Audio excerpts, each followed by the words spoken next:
Global બજારોથી આજે ખરાબ સંકેતો। અમેરિકામાં શટડાઉન પૂરું થયા બાદ ભારે પ્રોફિટ બુકિંગ એઆઈ કંપનીઓમાં વેચવાલીથી નાસ્ટેક ઘટ્યો, તો સવારે એશિયામાં પણ નરમાશ। ગિફ્ટ નિફ્ટીમાં પણ દબાણ। બિહાર વિધાનસભા ચૂંટણીના પરિણામ પર આજે રહેશે બજારની નજર। સવારે 8 વાગ્યાથી ચાલુ થશે મતગણતરી। સીએનબીસી બજાર પર જુઓ સમગ્ર દિવસ કવરેજ। અનુમાન મુજબ રહ્યા હીરો મોટરના પરિણામ। આવક અને નફો 16% વધ્યા, તો કંપનીએ વેચી 17 લાખ ગાડીઓ। ત્યાં જ ટાટા મોટર્સ સીવી નફામાંથી આવી ખોટમાં। 498 કરોડના નફા સામે થઈ 867 કરોડની ખોટ। એસીની ડિમાન્ડમાં ઘટાડો અને જીએસટી કાપથી વ્હાઇટ ગુડ્સ કંપનીઓ પર અસર। 74% ઘટ્યો વોલ્ટાસનો નફો, તો પીજી ઇલેક્ટ્રોપ્લાસ્ટના પણ ખરાબ પરિણામ।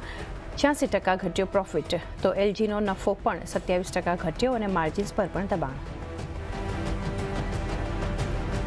નિફ્ટીમાં આજે ટાટા મોટર્સ, પીવી અને મેક્સ હેલ્થકેર જાહેર કરશે પરિણામ। ત્યાં જ સિમેન્ટ્સ અને મેરિકો સહિત 6 વાયદા કંપનીઓના પણ પરિણામ। 1% ઘટી શકે છે સિમેન્ટ્સનો નફો, માર્જિન્સમાં સુધાર શક્ય। કેમિકલ, ટેક્સટાઇલ અને પ્લાસ્ટિક કંપનીઓ માટે મોટી ખબર। સરકારે બીઆઈએસ ક્વોલિટી કંટ્રોલ સાથે જોડાયેલા 14 ઓર્ડર તાત્કાલિક પાછા લેવાનો કર્યો નિર્ણય। કારોબાર સરળ કરવાની દિશામાં મોટું પગલું।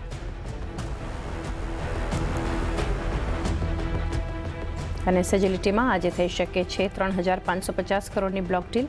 પ્રોમોટર્સ વેચી શકે છે 16%થી વધુની હિસ્સેદારી। આશરે 8% ડિસ્કાઉન્ટ સાથે 46 રૂપિયા છે ઇશ્યુ પ્રાઇસ। સીએનબીસી બજાર એક્સક્લુઝિવ।